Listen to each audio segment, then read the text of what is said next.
Hi, I'm Storm. And I'm Mike. And we are from Advanced Group. What are we talking about today, Storm? Today we are talking about this base plate that we sell on the website. Yep. Is that its name?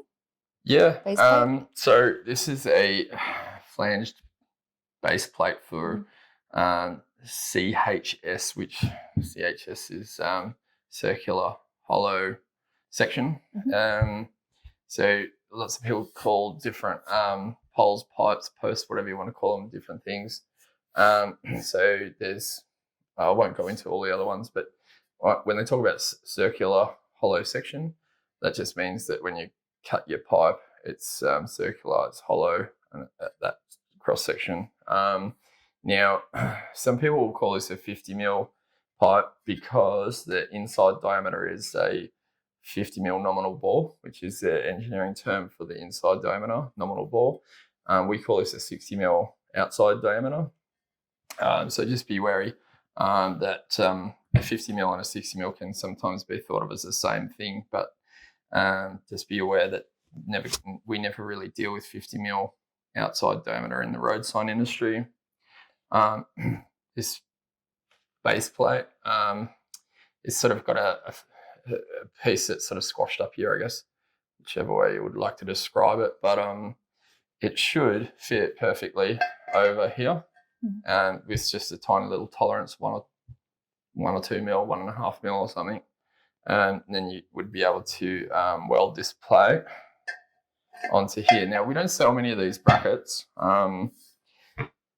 There's already products on our website that we can use for this sort of structure, and so we try and steer away from using this sort of thing. However, there are certain situations where you do need it, and so that's why we do stock and sell them. And but if we wanted to put a sign onto a post that's, say, in a shopping centre, we would just use normally a flange base plate, which is a different product. This goes into the flange base plate and then the wedge goes in. I won't go into that anymore because this is about this product. But when people are making their own sort of fencing solutions, storage solutions, things like that, they sometimes want different lengths posts with different types of these things. Or say, for example, we've even had weird things where the university didn't like the little wedge that goes into the flange socket because someone cut their ankle on it once. So it was a bit silly, in my opinion, but then they mandated that you couldn't have the normal flange socket, so they had to weld these to the bottom. But if you're making something, some sort of racking or something, then you might find a use for something like this. Yep. So how does it work? So does this get concreted down or like bolted down? Yep. And then how do these two stay together? Yeah, so if you're a fabricator, then you would weld it. So this would be in here like that.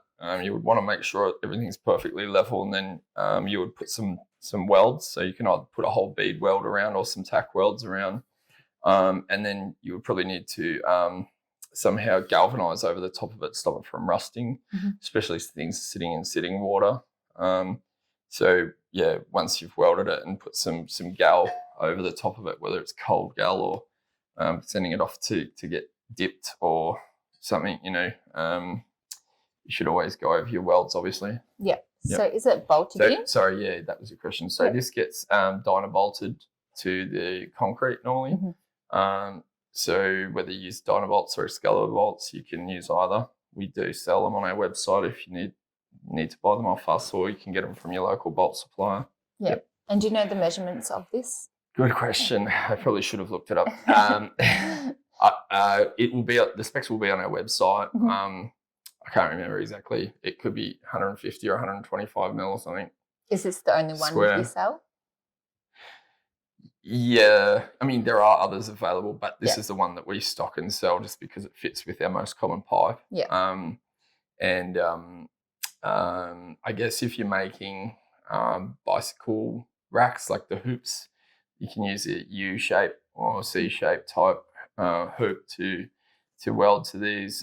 Very industrial, but lots of people making lots of different things with these sorts of these sorts of things. And if you had to make that yourself, it's going to be quite time consuming and not as good, because having this bit coming up above the top of the plate is very useful for putting your weld there, because it's got plenty of surface area to bite onto. Some people might even actually put a bead of weld on the bottom as well for extra strength if they think it needs it. And what's it made out of? This is a hot dip gal. So the holes, I would have to guess, might be about 15 or 16 mil holes. So most people wouldn't need them bigger than 14 mil. So from memory, there might be 15 or 16 mil. And the inside diameter of this hole would be about 61, 62 mil. Yeah. And it's just purchased on its own alone? Yeah. Yep. So, if you're making up some bicycle racks or something like that, you might be buying them 10, 20 at a time. Yeah. So the more that you buy, the cheaper that they are. Okay. So we've got bulk discounts available on our website. If you want to know what your price is for it, you can press the button on the website that says bulk discounts, and you'll see a table will pop up, and that will tell you what's the price breaks for all the different bulk quantities. Yeah. Is there anything else we need to know about it? It's probably about it. Just to recap, it's probably a bit of a rare product for us to sell. If you are looking for just mounting a sign in a shopping centre, I would use our other product, which is a flanged base plate, or flange socket, sorry, because this is the flanged base plate. But yeah, the other one's called a flange socket, and it already has like a little socket stub, pole stub, which comes up off a plate, which then you can put this into that socket. So yeah, probably only buy this if you have a specific need to weld something by yourself. Yeah. Perfect. Yep. So we sell this on our website, www.advancedgrip.com.au. And if you liked this video, you want to see more videos like this, please hit the like and subscribe. Thank you for watching. Thanks, bye.